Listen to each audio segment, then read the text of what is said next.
할렐루야. 네. 오늘 찬양 좋네요. 숫자가 작은데 화음이 완벽했습니다. 너무 좋습니다. 너무 좋네요. 여호와가 우리 목자 되시다는 사실이 이렇게 기쁨이 될지 몰랐습니다. 우리 앞뒤 자문과 한 번 더 인사 나눠요. 잘 오셨습니다. 네, 이럴 때 시선이 빠지는 분들이 섭섭한 겁니다. 눈을 다 마주치셔야 됩니다. 한 번 더 잘 오셨습니다. 시작. 잘 오셨습니다. 지우 잘 왔다. 예, 휴가 중인데도 또 요즘 휴가도 다 마치고 휴가를 갈 때도 예배를 드리고 가야 된다라고 하는 이상한 정서가 우리 교회에 있어가지고 예배를 드리고 가시는 분들이 많고, 또 얼굴들이 이렇게 여름인데도 여러분들 얼굴 보니까 생기와 소망이 있다, 이런 생각이 많이 듭니다. 무덥고 힘겨운 시간도 2주 남았습니다. 지가 아무리 더워도 우리나라는 8월 15일만 지나가면 시원해집니다. 그래서 조금만 견디시면 더위로 인한 고통은 좀 사라질 것 같다는 생각을 해요. 그렇습니다. 요즘 많은 어려운 시기고 또 힘든 시기죠. 교회가 어렵다는 말을, 교회가 위기에 처했다는 말을 4글자로 줄이면 뭔지 아십니까? 응급처치더라고요. 여러분들 얼굴 다 굳어 계셔서 좀 편안하게 하시라고. 아직도 이해가 안 되시고 집에 가셔서 이해하시는 분이, 집에서 웃으시는 분들이 계실 것 같은데, 그런 시기를 우리가 살고 있지만 그래도 여러분, 이 시대의 소망은 교회입니다. 왜냐하면 하나님의 나라를 보이고 세상의 축복의 통로가 될 수 있는 공동체가 교회밖에는 없기 때문에, 그리고 여러분들이 나가서 왕적 제사장으로 살아가는 그 삶의 모습이야말로 이 어려운 시기에 시원한 생수와 같은 역할을 해주는 놀라운 사역이고, 또 제사장적 사역이라고 하는 사실을 여러분 꼭 믿으시기를 바랍니다. 예, 그래서 옆 사람과 한 번 더 인사 나눠요. 당신은 왕 같은 제사장입니다. 시작. 당신은 왕 같은 제사장입니다. 네, 진짜 안 믿으시는 것 같은데, 오른쪽에 한 번 더. 당신은 왕 같은, 시작. 당신은 왕 같은 제사장입니다. 왕적 제사장. 오늘은 거룩하게 산다는 것의 의미라는 제목으로 한 번 더 은혜를 나누겠는데요.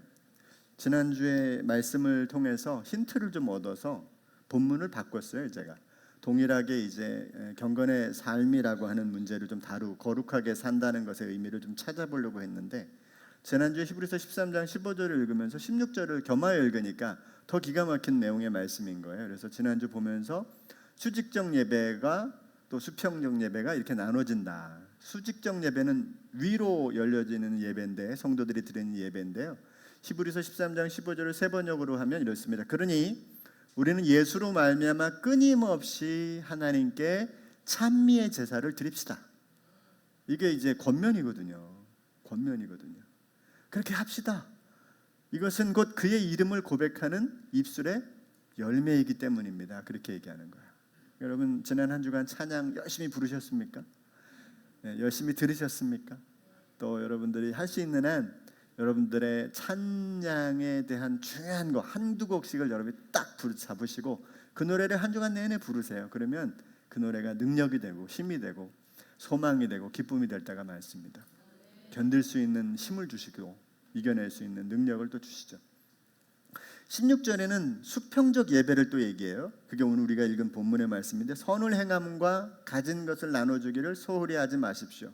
이게 뭐냐면, 이웃과의 삶 속에 내가 아는 이들과, 가정에서부터 형제들, 또 이웃들, 또 내가 만나는 공동체, 내가 속한 직장, 또 내가 속한 어떤 커뮤니티 안에서 사람들과 나누는 것, 삶을 나누고 함께 공감하고 이해해주고 또 사랑을 나누는 환경들, 그런 것들을 소홀히 하지 말라는 거예요. 왜냐하면 하나님께서는 이 제사를 기뻐하신다. 그러니까 이거는 이제 수평적 예배가 되는 겁니다. 그러므로 정리해 보자면, 수직적으로는 하나님 앞에 예배하는 삶, 찬양과 고백과 또 하나님을 기쁘시게 하는 나의 마음을 드리는 삶, 동시에 우리가 세상 속에서 우리가 속한 모든 공동체 안에 화평을 이루어가는 삶, 그것이 바로 우리가 하나님께 드리는 수평적 예배다. 그러니까 여기 와서 예배 드리는 것만이 예배가 아니라 그게 진짜 저희들이 드리는 예배인 것이죠. 그래서 찬양은 예배가 된다라고 하는 것을 지난주에 폈다면 이게 지금은 삶이 예배가 된다라고 하는 논리와 연결되는 거죠. 그러니까 여러분 이제 오늘 예배 드리고 나면 예배 끝났다 이제 자유다 이러지 마시고 집에 가는 순간부터가 예배입니다. 운전할 때 막 이제 기분 좋다고 막 들이받다가 누가 확 끼어들면 저희치 이렇게 하지 마시고 저 사람 바쁜가 보다, 화장실 급한가 보다 이렇게 생각하고 지나가시면 훨씬 좋습니다. 목사님 그렇게 살아요? 그렇게 얘기하는데 전 운전하면서 이렇게 성질낸 적이 이렇게 많이 없습니다. 그게 제가 인격이 훌륭하거나 대단한 게 아니라 그게 예배라는 걸 머릿속에 두고 있기 때문에 그래요. 제가 예배 시간에 여기서 빡 사람을 미워하고 욕하고 짜증내지 않듯이 삶도 예배라고 생각하면 그게 생각의 전환이 일어날 수가 있다고 보거든요. 훌륭해서가 아니고 뛰어나서가 아니고 신앙이 좋아서가 아니라 연결을 그렇게 시키자는 거죠. 여러분 우리나라 사람들뿐만 아니라 전 세계 사람들이 공통적인 게 있어요. 그게 뭐냐면 하고 싶지 않은 것 절대로 하지 않습니다. 그죠? 근데 하게 되는 경우도 있겠죠. 대체로 사람들은 마음의 소원이 있고 하고자 하는 걸 하게 되는 게 그게 인지상정이죠. 삶이 예배가 되면 어떤 현상이 일어나냐면 신앙이 능력이 되고 생명이 되는 걸 그때부터 경험하게 돼요. 예배 다 마치고 나서 세상이 바뀌어져 있는 게 아니라 내가 이 예배를 드리고 내 삶에 가서 말씀 내 삶을 예배의 삶을 살면 거기가 바뀌어지는 겁니다. 달라지게 됩니다. 확실합니다. 미가서 6장 8절 이렇게 얘기합니다. 너 사람아 무엇이 착한 일인지를 주님께서 이미 말씀해 주셨다. 말씀하셨다는 거죠. 주님께서 너에게 요구하시는 것이 무엇인지도 이미 말씀해 줬다는 거예요. 하나님이 우리에게 이미 하나님의 뜻을 다 알려주셨다는 거예요. 그게 뭐예요? 오늘 장로님도 그렇게 기도해 주셨지만 오로지 공의를 실천하며 모든 사람들이 옳다고 여기는 것들을 행하는 거예요. 이게 공의입니다. 인자를 사랑하며, 인자는 뭘까요? 다른 표현으로 자비라고 말합니다. 여러분 자비를 어떻게 해석합니까? 자비라는 것은 일관된 사랑입니다. 오늘은 좋아했다가 내일은 미워했다가 그 다음 날은 짜증냈다가 그 다음엔 미안했다가 이런 게 아니고 실수와 이 허물이 있어도 끊임없이 나의 태도를 가져가는 거예요. 여러분 사랑이라는 것은 세 가지가 포함되어 있어야 돼요. 지성과 감성과 의지입니다. 근데 우리는 사랑을 다 뭘로만 생각하면 감성만 생각해요. 사랑에 감정이 있어야 사랑한다고 생각해요. 그건 셋 중에 하나만 선택하는 겁니다. 이런 사랑은 자비로울 수가 없어요. 짜증도 나고 갑자기 저녁에 미안하다 그러고 다시 사랑했다가 그 다음에 미안했다가 계속 진자 운동만 하고 있는 거지. 근데 이 사랑은 세 가지가 겹쳐 있거든요. 의지가 있어야 되고 지식이 있어야 돼요. 그러니까 내가 이게 마음에 들지 않는 감정이 딱 생기고 화가 나는 감정이 생겨도 나의 사랑 안에 하나만 없는 거예요. 두 개를 할 수가 있어요. 우리는 이 하나 때문에 두 개를 다 버려요.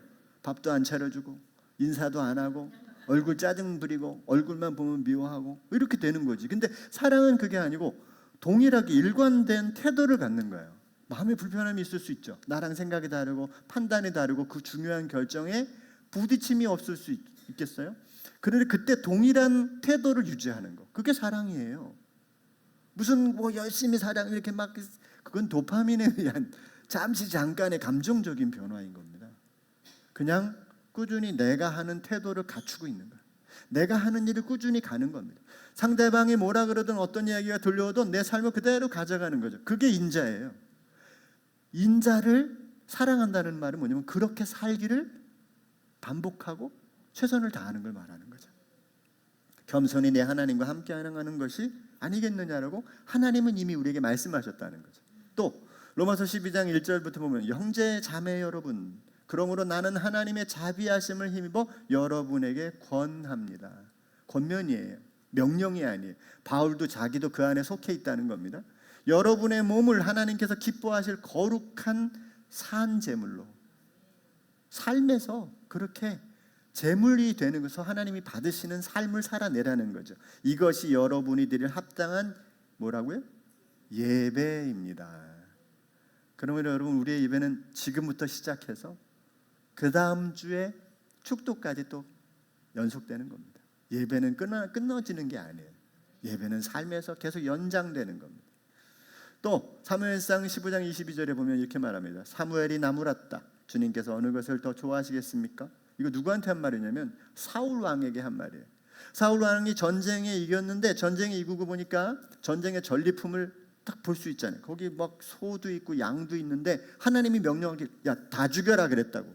그래 여러분 왕의 입장에서 보면 이게 전리품인데 이거 가져가면 우리 백성이 먹고 살 수 있고 이거 가져가면 우리에게 큰 유익이 있을 텐데 더군다나 이거 가지고 가서 제사 드리면 되겠다 이 생각한 거죠. 근데 하나님은 이 전쟁에 앞서서 사무엘을 통해서 뭐라고 얘기했냐면 모든 살아있는 짐승을 다 죽여라 그랬어요. 아 그거 부정하니 안 받겠다. 다 죽여라 그랬거든요. 그런데 사울 왕이 그걸 어기고 좋은 것들을 다 구분해가지고 걔네들을 데리고 온 거예요. 그걸 보고 사무엘이 한 말이에요. 사울 왕한테. 왕이시여 주님께서 어느 것을 더 좋아하시겠습니까? 이 양을 좋아하시겠습니까? 이거 다 죽이라고 명령하신 그 명령을 따르는 것을 더 좋아하시겠습니까? 그 얘기를 물어보는 거예요. 주님의 말씀에 순종하는 것이겠습니까? 아니면 번제나 화목제를 드리는 것이겠습니까? 잘 들으세요. 그렇게 얘기하는 거예요. 왕에게 지금 잘 들으세요. 순종이 제사보다 낫고 말씀을 따르는 것이 순양의 기름보다 낫습니다. 두 번 반복해서 얘기한 거 굉장히 중요하다는 거죠. 여러분 우리가 오늘 하나님 앞에서 오늘 예배드리고 준비해서 저 하나님 앞에 아름다운 찬양으로 영광 돌리고 또 마음에 준비한 것들을 하나님께 드리는 이 모든 과정보다 더 중요한 건 여러분들의 일주일의 삶 속에 하나님 앞에서 공의를 실천해 가는 거죠. 하나님 앞에서 자비를 한 번 더 해보려고 몸부림치는 겁니다. 용서할 수 없는 그곳에 용서를 한 번 더 해보려는 거. 내가 뭔가를 좀 해보려고 하는 거. 여러분 저는 목회하면서 그런 아주 소중한 걸 깨달았습니다. 사람은 가르치거나 훈련해서 바뀌는 게 아니에요. 저는 목회하면서 이걸 철저히 알았기 때문에 여러분들을 훈련하거나 가르치려고 해본 적이 별로 없던 것 같아요. 나눈다는 표현을 제가 주로 하고 그렇지만 저는 이건 분명히 확신합니다. 그러면 여러분 그 과정 속에서 잘 가르치고 잘 훈련했더니 좋은 교회가 만들어졌다? 난 그거 안 믿습니다. 그건 그 방식의 사람들만 거기 남아있는 거예요. 그거 마음에 안 드는 사람이 다 떠나갔다는 얘기입니다. 그 남아있는 사람들끼리는 잘할 수 있겠죠. 여러분 이게 가정도 똑같습니다. 내가 가정 안에서 무엇을 가르쳐서 바뀌는 게 아니고 무엇을 해가지고 아이들이 달라지는 게 아닌 것 같아요.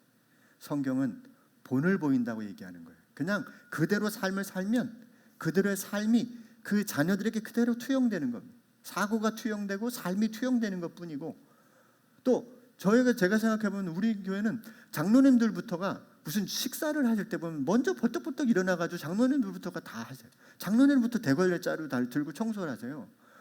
그러니까 이게 교회가 이게 제대로 되는 교회 아닙니까? 아멘 안 하시네. 네, 제대로 가는 방식을 가는 거예요. 그러면 우리 교회 처음 오신 분들은 늘 그런 마음을 교회가 이렇게 뭐가 이렇게 질서가 없는 것 같은데 너무 자발적으로 뭐가 잘 움직여져요. 이런 얘기를 저한테 하세요. 청소든 뭐 음식이든 척척척척 잘 알아서 하세요. 일단 그게 너무 신기해요. 이번 주일날도 될까? 그러면 잘 돼요. 이번 주에도 꽃꽂이도 이쁘고 이번 주에도 교회가 깔끔하고 다 그냥 지하라서 냄새가 좀 나긴 하지만 다 하나하나 빠짐없이 탁탁탁탁 되는 거 보면요 너무 신기합니다. 그걸 누가 가르쳐서 하나요? 그렇지 않습니다. 하나님이 우리들의 마음속에 삶 속에 다 필요들을 채우시고 그걸 해야 된다는 마음들을 주셨기 때문에 그것이 가능하다고 저는 생각합니다. 여러분 우리 삶도 마찬가지입니다. 무엇을 내가 얘기해서 조건이 좋아서 그 사람이 훌륭해서 바뀌는 게 아니에요. 그냥 자비롭게 옳은 일을 내가 행하는 거예요. 내가 행하는 겁니다. 그리고 자비롭게 변함없이 옳고 그름을 판단하지 말고 변함없이 그 마음의 태도를 유지하면 그 속에 잔잔한 평화가 흘러갑니다. 그 속에 온유한 평화가 흘러갑니다. 하나님 앞에 거룩한 예배가 있듯이 하나님 앞에 거룩한 삶이 있음을 기억하십시오.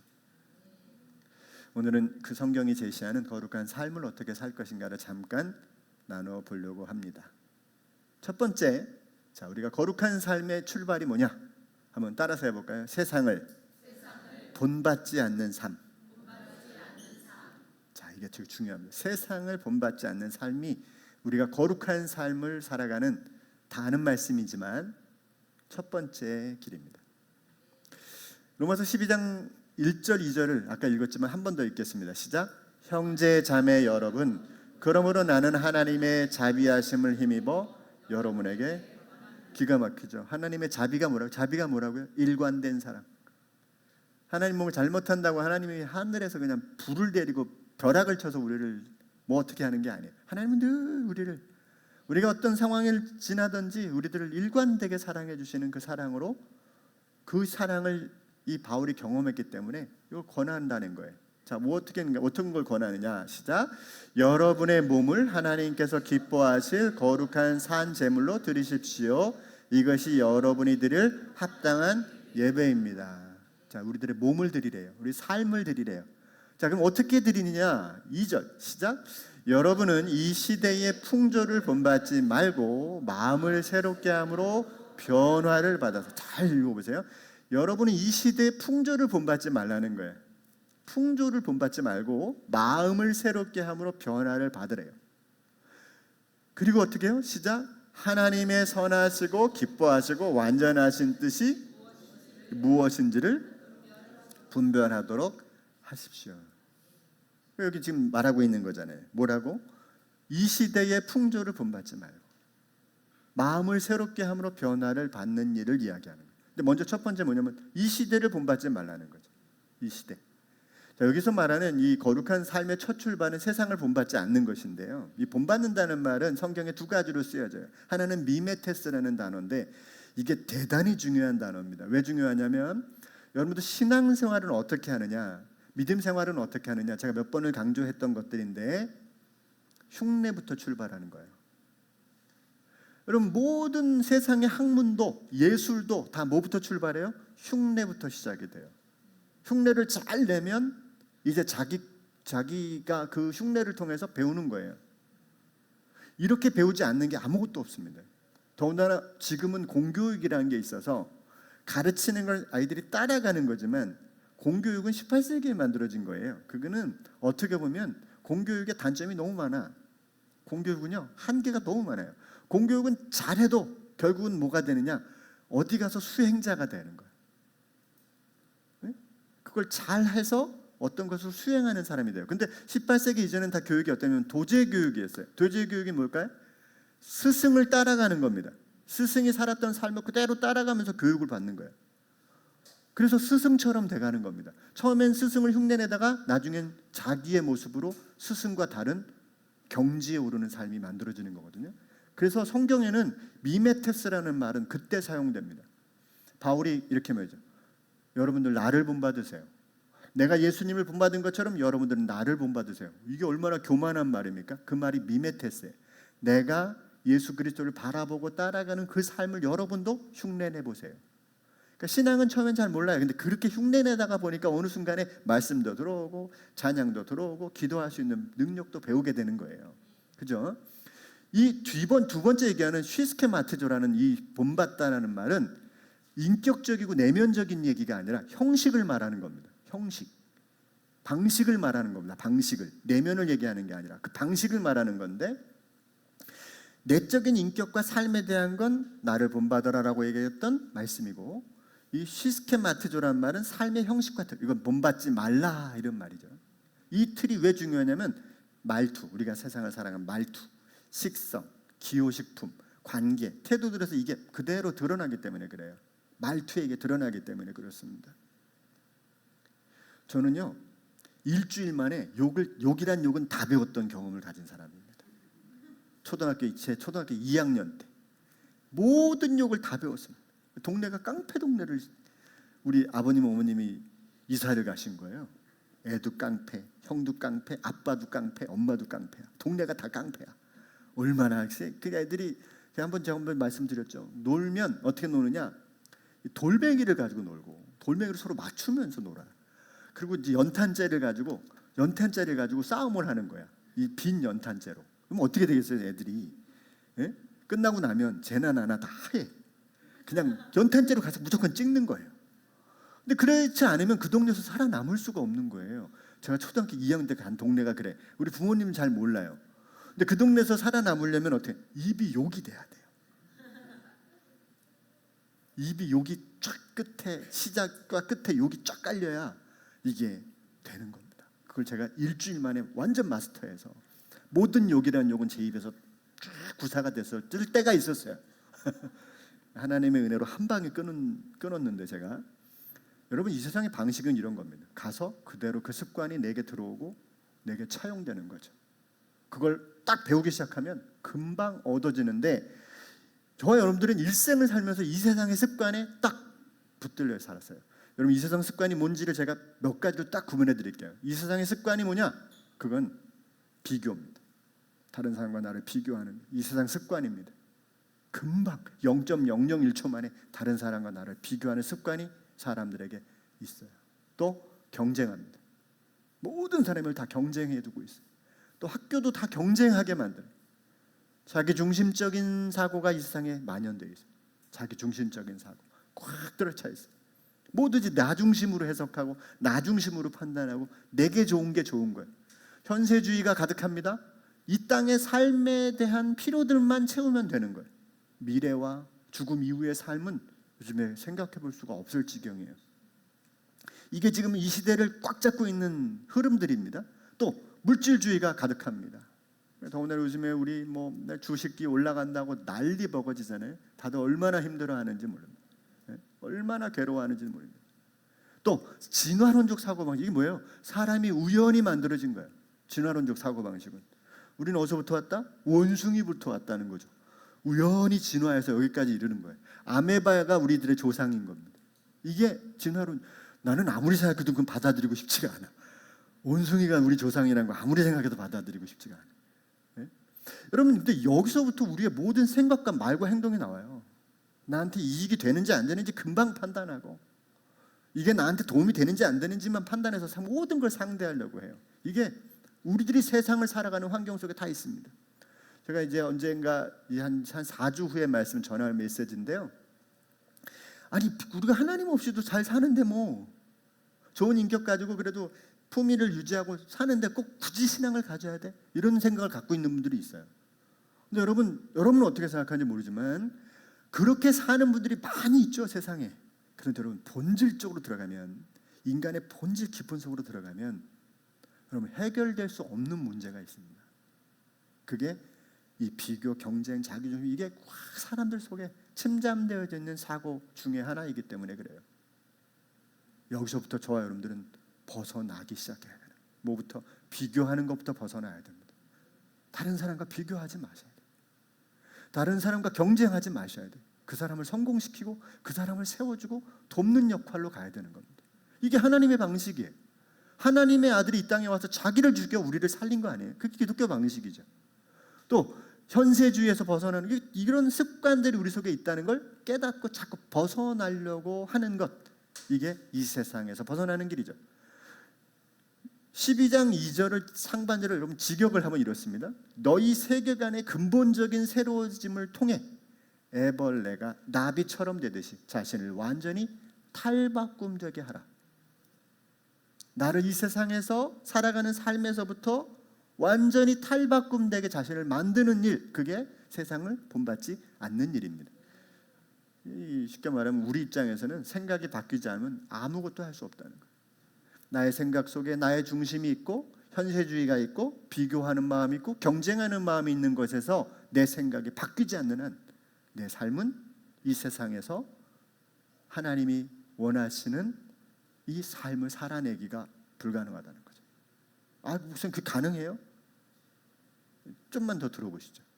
어떻게 생각을 바꿀 수 있을까? 그래서 두 번째는 하나님의 뜻을 묵상하는 겁니다. 철학자 쇼펜하우어, 이 사람이 이제 기독교 신자는 아니겠지만 굉장히 중요한 얘기를 하나 합니다. 인간의 뇌는 부정을 이해하지 못하고 목적지를 원한다 그래요. 인간의 뇌는 부정을 인지하지 못한다. 그리고 목적지를 원한다. 그런 말을 했거든요. 이게 무슨 말이냐면, 말이 되게 어려워 보이지만 여러분 한번 생각해 볼게요. 내가 여러분들에게 원숭이를 생각하지 마세요라고 하면 여러분은 어떻게 하냐면 3초 안에 원숭이를 떠올립니다. 그죠? 3초 안에 원숭이가 탁 떠올라. 왜냐면 우리의 뇌는요, 그걸 하지 마세요가 안 된대. 하지 마세요 하는 순간에 그걸 하게 된대. 이 말을 어떻게 유추를 시키냐면, 그래서 내가 나는 이렇게 하면 안 될 텐데, 이렇게 하면 안 될 텐데, 나의 미래는 이렇게 되면 힘들어질 텐데, 이런 생각, 이렇게 안 됐으면 좋겠는데 라는 생각을 하는 순간 우리는 이미 그 내가 안 좋게 생각하는 걸 그가 싹 가져가 본다는 거예요. 자기도 모르게 금방 그걸 내 것으로 훅 차용을 해버린다는 거예요. 그래서 어떻게 하느냐, 그냥 목적지를 원하는 걸 추구하라는 거예요. 이건 되게 재밌는데, 내가 원숭이를 생각하지 말아야지 이게 아니라, 나는 바나나를 생각하고 바나나를 먹어야지. 그럼 바나나만 생각하고 바나나의 길로만 간다는 거예요. 그러니까 부정적이고 이런 걸 내가 인식하지 못하는 걸 굳이 나의 미래를 어두운 곳에 하지 않아야지. 이렇게 되면 안 되는데, 이렇게 가난하게 되면 안 되는데, 이렇게 떨어지면 안 되는데, 이렇게 했는데 실패하면, 이런 걸 생각하지 말고 내가 이걸 통해서 이루고자 하는 방향만 생각하는 게 이 사람의 논리예요. 이해되십니까? 되게 논리가 근거가 있죠. 그러니까 원하는 방향을 생각하면 뇌는 거기에 반응한대. 그러니까 아예 안 되고 실패하고 이걸 부정적인 방향들을 제거하고 선한 방식을 아예 그냥 차용하는 방식을 택하면 이게 이루어지지 않겠습니까? 근데 여러분, 이게 굉장히 기가 막힌 게, 그래서 우리가 세상에서부터 우리를 변화시키는 것은 변화해야지, 이제 더 이상 죄를 안 져야지, 이런 게 아니라는 거죠.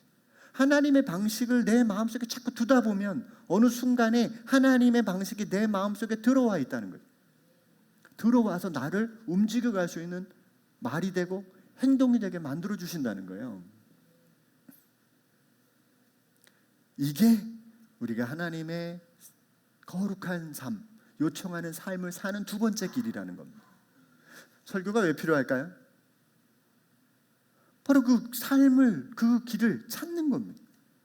뭘 하지 말라는 게 아니라 무슨 길을 발견하게 되는 길을 얻는 거예요. 왜 간증이 필요할까요? 어떤 분의 이야기를 들으면 그 사람의 이야기, 저 사람은 저렇게 살아왔구나라고 하는 것에 대한 방향을 찾게 되는 거거든요. 왜를 깨달았으면 어떻게 생각하고 행동하는지를 이제 알아야 되죠. 당연히 그래야 되지 않겠습니까? 하나님의 말씀은 저와 여러분들을 이끄는 방향성이 있어요. 그러니까 우리가 예수님을 믿었어요. 그럼 어떻게 살까? 그러면 그분의 말씀대로 가면 되는 거죠. 참 쉽죠? 하나님의 말씀대로 그냥 가면 되는 거예요. 근데 우리는 거기서 자꾸 안 되는 걸 생각할 수 있어요. 그래서 자꾸 갈 수 있는 방향으로 가기 위해서는 우리가 성경의 말씀을 자꾸 듣고 읽고 맛보고 즐겨야 되는 거예요. 그러려면 어떻게 되느냐? 여러분, 성경의 에피소드나 줄거리를 아는 것보다 훨씬 중요한 건 그 사건이나 이야기 속에, 그 선포 속에 담겨진 원리를 깨닫고 이해하는 게 중요해요. 여러분 교회 다니면서 다윗과 골리앗 이야기 들으셨죠? 다 들으셨죠? 그거를 여러분 누구한테 다윗과 골리앗의 이야기의 본래의 진짜의 의미는 내 삶에 이런 겁니다라고 설명할 수 있어야 돼요. 요단강을 멈추게 하시고 그 어마어마한 요단강을 물을 끊어지게 해서 어린아이서부터 노년의 길까지 지나가게 만들었어요. 그 사건이 내 입에서 이건 내 삶의 어떤 의미야 라고 얘기할 수 있어야 돼요. 요단강이 끊어진 사건까지는 다 잘 아세요. 그 조그만 다윗이 물맷돌 조그만 5개의 돌 가지고, 그것도 한 개만 써가지고 육척 장신인 그 골리앗을 죽였다라고 하는 이야기를 합니다. 근데 그게 내 삶에 어떻다는 거예요. 이걸 여러분의 입으로 그게 그런 겁니다라고 적용하셔요. 그러면 그 이야기가 반복될수록 홍해이적 요단강에 멈춘 사건, 다윗과 골리앗, 오병이어, 나사로의 다시 살아남들, 이런 사건들이 여러분들 사건보다 그 의미가 나에게 쑥쑥 들어오게 되는 거예요. 수많은 사건과 이야기, 가르침과 선포 속에 감춰진 하나님의 뜻을 내 언어로 이해하기 시작할 때 여러분, 그걸 묵상이라고 말해요. 묵상. 제가 자주 얘기하는 묵상. 그걸 나한테 먹이는 겁니다. 성경의 원리를 자신의 삶 속에 가져와서 옳고 그름을 판단하고, 그리고 하나님의 길로 자신을 이끄는 방식을 가져가는 거야. 그러니까 내가 설교를 들으면서 뭐가 제일 중요할까? 의미를 찾아서 내 삶에서 어떻게 적용할 것인가, 그게 어떤 의미가 될 것인가 내 언어로 말할 수 있어야 돼. 그럼 거기서부터 변화가 시작될 수 있어요. 그래서 성경은 계속 이렇게 말씀을 합니다. 여호수아 1장 8절 세 번역으로 읽어요. 시작. 이 율법책의 말씀을 늘 읽고 밤낮으로 그걸 공부하여 이 율법책에 쓰여진 대로 모든 것을 성심껏 실천하여라.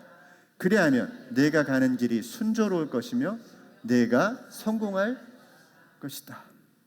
여러분 이거 잘 들으셔야 돼요. 이게 무슨 의미냐면 네가 성경 말씀을 잘 읽었더니 하나님이 너한테 복을 이만큼 주셨다, 이 얘기야. 이거를 뛰어넘어요. 이 말씀을 잘 읽고 그 뒤에 공부하며라고 하는 거기 뒤에는 다 기억 이렇게 해놓고 제가 빼놓은 건데 묵상하여 이렇게 써 있거든요. 그렇게 하면 이 말씀이 내 삶의 양식이 되는 거예요. 본질이 되기 때문에 내가 말 한마디도 바뀌어지게 되는 거예요. 사람은 그렇게 되게 돼 있어요. 사람은. 시편 1편 1절 볼까요? 시작. 복 있는 사람은 악인의 꾀를 따르지 아니하며 죄인의 길에 서지 아니하며 오만한 자리에 앉지 아니하며 오로지 주님의 율법을 즐거워하며 밤낮으로 율법을 이 뭐 한다는 거예요? 밤낮으로 왜 묵상이 뭐예요? 하나님이 천지를 창조하셨고 이런 걸 하는 게 아니라 그 말씀의 의미를 나한테 자꾸 먹이는 거죠. 자꾸. 그는 시냇가에 심은 나무가 철 따라 열매를 맺으며 그 잎이 시들지 아니함 같으니 하는 일마다 잘 될 것이다. 이 잘 된다는 게 다 성공을 거둔다는 얘기를 하는 게 아니에요. 그때 하나님의 방식이 무엇인지, 하나님의 생각이 무엇인지를 선택할 수 있는 길이 열리는 거예요. 한 간만 더 볼게요. 빌립보서 4장 8절 읽습니다. 시작. 마지막으로 형제자매 여러분, 무엇이든지 참된 것과 무엇이든지 경건한 것과 무엇이든지 옳은 것과 무엇이든 순결한 것과 무엇이든 사랑스러운 것과 무엇이든지 명예로운 것과 또 덕이 되고 칭찬할 만한 것이면 이 모든 것을 생각하십시오. 제가 이걸 의미상으로 제가 한번 의역을 했습니다. 이게 어떤 뜻인지. 이건 너희의 마음을 쓰레기통처럼 방치하여 세상에 온갖 더럽고 불안한 소식들이 마구잡이로 들어오게 내버려 두지 말라는 거예요. 우린 그런 사고들이 얼마나 많아요. 유튜브만 열면 온갖 종류의 좌파는 좌파대로 우파는 우파대로 자기가 원하는 소식이 계속 들어와. 그러니까 좌파 우파는 맨날 싸워야 돼. 요즘엔 좌파들끼리 또 싸워요. 요즘엔 우파들끼리 싸우고. 도대체 이게 세상에 싸움밖에 없는 것 같아. 묶여서서 연합해서 함께 하나가 되는 일이 중요한데 지금 우리는 그걸 원하고 있지 않아요? 세상에 하나 되고 협력하고 서로 돕는 일을 원하고 있지 않습니까? 안 그래요? 저만 그런가? 우리 하나 되기를 원하는 거잖아요. 마음의 문지기를 세워서 오직 참되고 깨끗하고 사랑스럽고 선한 것들만 통과시켜서 너희의 머릿속을 의도적으로 그것들만 채우고 판단하라는 거예요. 제가 그걸 의역해보면 이렇다는 거죠. 무엇이든지 참되고 무엇이든지 성결하고, 이게 뭐냐면 우리가 판단하고 선택하는 기준이 이 기준이 될 수 있도록 만들라는 거예요. 여러분 그게 불가능한 일인 것 같아요? 가능합니다. 어떻게? 하나님의 말씀을 여러분들이 읽어보십시오. 그리고 그 말씀의 의미를 찾아보십시오. 서로 묻고 답하고 질문하고 함께 고민하는 것이 누군가의 신앙의 길이 되려면 여러분 그 말씀에 대한 긍정적인 방향성을 두고 그것을 제시해요. 그 긍정적인 방향이 뭐예요? 하나님의 방향을 자꾸 알려주는, 나누는 겁니다. 하나님의 말씀을 하는 것처럼 하라. 베드로전서 4장 11절 같이 한번 읽습니다. 시작. 말을 하는 사람은 하나님의 말씀을 전파하는 사람답게 하고 봉사하는 사람은 하나님께서 주시는 힘으로 봉사하는 사람답게 하십시오. 그리하면 하나님이 모든 일에 예수 그리스도로 말미암아 영광을 받으실 것입니다. 영광과 권세가 영원 무궁하도록 그에게 있습니다. 아멘. 저와 여러분들의 말은 오늘부터 제가 하는 건 설교고 여러분들이 하는 건 설교가 아닌 게 아니에요. 여러분들이 한 주간 내내 여러분들의 삶은 하나님의 말씀을 하는 사람답게 하는 설교자가 되는 것이에요. 어떤 가르치라는 얘기를 하는 게 아니에요. 그렇게 우리가 살고 말하자는 얘기지. 자, 세 번째는 사람에게 집중하는 사람입니다. 이게 거룩하게 사는 세 번째 방식. 첫 번째, 두 번째, 세 번째 기억하시기 바랍니다. 세 번째는 사람에게 집중하는 겁니다. 거룩한 삶의 정점이 어떻게 나타나냐면 하나님에 대한 태도가 아니에요. 이건 사람에게 대한, 하나님께서 보고 계시는 사람의 초점을 두는 거예요. 하나님이 보시는 그 시선의 끝을 함께 보는 거예요. 이게 거룩하게 사는 삶의 가장 중요한 정점에 이르는 길입니다. 하나님은 사람에게 너무나 많은 관심을 갖고 계시고요, 관심을 넘어 꿈을 갖고 계세요. 하나님은 우리 모두 한 사람 한 사람에게 대한 하나님의 꿈이 있어요. 왜 그게 하나님의 꿈일까요? 저와 여러분들의 인격체이기 때문에. 우리에게 프로그래밍해서 우리를 마음대로 조종하시는 게 아니라 우리 각자에게 향한 하나님의 계획이 있기 때문에. 자, 요한복음 6장 38절 하나님의 꿈을 읽어봅시다. 시작. 그것은 내가 내 뜻을 행하려고 하늘에서 내려온 것이 아니라 나를 보내신 분의 뜻을 행하려고 왔기 때문이다. 나를 보내신 분의 뜻은 내게 주신 사람을 내가 한 사람도 잃어버리지 않고 마지막 날에 모두 살리는, 예수님께서 하시는 말씀이에요. 오병이어의 기적을 일으키시고 난 다음에 몰려든 군중에게 하신 말씀이에요. 그리고 뭐라고 정리 한 번 더 하시냐면 이렇게 얘기합니다. 시작. 또한 아들을 보고 그를 믿는 사람은 누구든지 영생을 얻게 하시는 것이 내 아버지의 뜻이다. 나는 마지막 날에 그들을 어떻게, 지금 내가 오병의 이적을 너희들에게 보인 것은 내가 하늘로부터 내려온 생명의 떡임을 너희들에게 알려준 것이고, 너희들이 떡을 먹고 배부르듯이, 떡을 먹고 살아나듯이 나를 먹으면, 나를 믿으면 너희 삶을 내가 마지막 날에 너희를 반드시 살려주겠다라고 하는 약속의 말씀을 하시는 거예요. 이게 하나님의 꿈입니다. 하나님은 인간을 향한 꿈이 있어요. 저와 여러분들 향한 놀라운 계획을 있는 거예요. 여러분 이걸 믿으시기 바랍니다. 어쩌다 태어나서, 어쩌다가 살다가, 어쩌다 결혼하고 어쩌다 가는 인생이 아니에요. 한 사람 한 사람당 계획이 있어요. 옆에 계신 분들은, 그래서 우리가 한 몇 주 전에 봤죠. 우리는 뭐예요? 하나님의 걸작품들이라고 그랬잖아요. 걸작품들. 그의 만드신 바라. 그 만드신 바라라는 말이 걸작품이라는 말이었다 그랬잖아요. 우리 얼마나 귀합니까? 우연히 세상에 온 게 아니에요. 어쩌다 사는 인생이 아니라는 거지. 아유 목사님, 지금 내가 얼마나 힘든지 난 지금 내 몸도 온전하지 않아요. 나는 내 정신도 온전하지 않고 내 삶도 온전하지 않은데 그렇게 하나님 누구는 쓰실지 모르지만 나는 아닐 것 같은데 라고 하는 생각이 아니라는 거죠. 너무 귀한 거예요. 근데 우리는 그 하나님이 그렇게 바라보고 있는 그 사람을 우리가 그렇게 보자는 거예요. 이때는 아멘 좀 해보세요. 너무 중요하잖아요. 사람에게 집중하신 하나님은 그 아들을 보내시고, 왜? 사람 살리려고. 가르쳐서도 안 되고 이렇게 해가지고 저렇게 해라 알려줘도 안 되고 하니까 아들을 마지막 보내셔가지고 아들을 희생하게 하셨어요. 마침내 내가 다시 올 거야. 내가 너희들한테 다시 올 거야. 너희들을 나의 그 영원한 세상으로 너희들을 다 초대할 거야. 그곳에서 영원히 살게 만들 거야. 이게 하나님의 계획이잖아요. 이것만 들어도 소망이 있지 않습니까? 지금의 삶이 힘들어도 제가 볼 때 여기 200년 뒤에 살아계실 분들 한 분도 안 계세요. 200년이 뭐야? 100년 뒤에도 살아계신 분, 지호는 모르겠다. 지호는 모르겠다. 고작 100년이, 요즘 같으면 1년 가는 거 눈 깜짝할 새에 가는 것 같아요. 너무너무 빨리 가요. 세상에, 세월이 벌써 8월이래. 눈만 뜨면 8월 둘째 주고 이제 곧 가을이에요. 이제 눈 펑펑 옵니다. 이제 우린 2027년이 되는 거예요. 번개입니다, 번개. 근데 그 영원한 세상을 바로 우리들을 위해서 만드셨던 거 아닙니까? 이것이 우리가 거룩한 삶의 길이 무엇인지를 분명히 보여주는 거예요. 그럼 우리는 어디다 초점을 맞춰야 되는 거예요? 하나님이 보고 계신 그 사람, 하나님이 보고 있는 그 영혼, 그 사람을 봐야 돼요. 저 사람에게 뭐가 필요할까?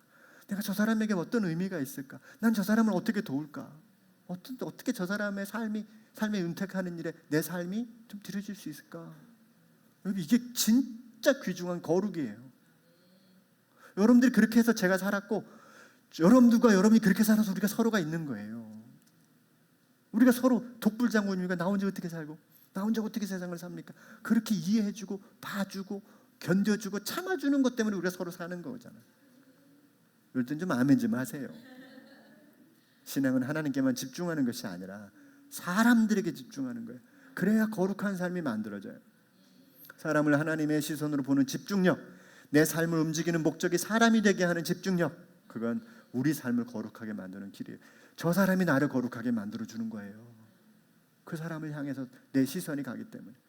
여러분, 구원의 서정이라는 게 있잖아요. 거기 성화가 있습니다. 곧 거룩하게 되는 거예요. 근데 이 거룩하게 되는 이 기준이 뭔지 아십니까? 내가 훌륭한 말을 하고 내가 훌륭하게 살아서가 아니에요. 기준이 내가 아니라 타인이 되면 가장 거룩한 삶을 여는 출발이 열려지는 거예요. 하나님은 그렇게 만들어 가세요, 우리를. 거룩하게 보이고 그런 말과 행동을 하는 것이 아니라 타인을 인격적으로 받아들이고 그의 삶의 필요를 채우려고 했을 때 잘 안 되죠. 부족하고 모자라고 내 욕심 있고 내중심적인 사고가 있다 그랬잖아요. 물질주의적인 거, 또 개인주의적인 거, 현세주의적인 거, 이걸 생각하면 그게 안 되거든요. 근데 그때 견뎌내고 참아주고 이해하고 그때 상대의 필요를 더 한 단계 위에 올려놓을 때 가능한 사건이에요. 나아가 그가 하나님의 자녀로 살아가는 일에 내 삶이 이정표가 될 수 있다면 여러분, 그것이 거룩한 삶이 되어가는 정점으로 나아가는 길이라고 믿어집니다. 말씀을 맺습니다. 손해가 생기고 어려움이 와도 세상적인 방식을 따르지 않고 하나님의 생각을 묵상하며 알아가는 것, 그 하나님의 시선에 세워진 사람들과 화평을 이루기 힘쓰고 내가 할 수 있는 한 최선을 다해서, 그것도 내 가정에서부터 내 공동체로부터 내 이웃에게까지 확장되는 마음을 갖는다면 내가 할 수 있는 한 최선을 다해서 그들의 필요를 채우며 살아가는 삶, 이 세상에서 가장 거룩한 삶이기에 그 삶을 이루며 살아갔으면 좋겠습니다. 마지막으로 베드로전서 1장 14절부터 16절까지 읽고 말씀을 맺습니다. 시작. 순종하는 자녀로서 여러분은 전에 모르고 쫓았던 욕망을 따라 살지 말고 세상을 본받지 말라, 이 말이지. 어떻게 하라는 거예요? 시작. 여러분을 불러주신 그 거룩하신 분을 따라 모든 행실을 거룩하게 하십시오. 그게 뭘까요? 시작. 성경에 기록하기를 내가 거룩하니 너희도 거룩하여라. 세상의 것을 본받지 마시고 하나님의 방식을 다시금 마음에 새기고 또 새기고 내 언어로 또 표현할 수 있도록 만드십시오. 그리고 그 집중력을 누군가를 향하여 바라보는 시선을 열면 그때 거룩한 삶이 조금씩 열려져 나간 것을 믿습니다. 그렇게 살아가는 우리가 되었으면 좋겠습니다. 이 시간 우리 하나님을 찬양합시다. 거룩하신 하나님, 주께 감사드립니다.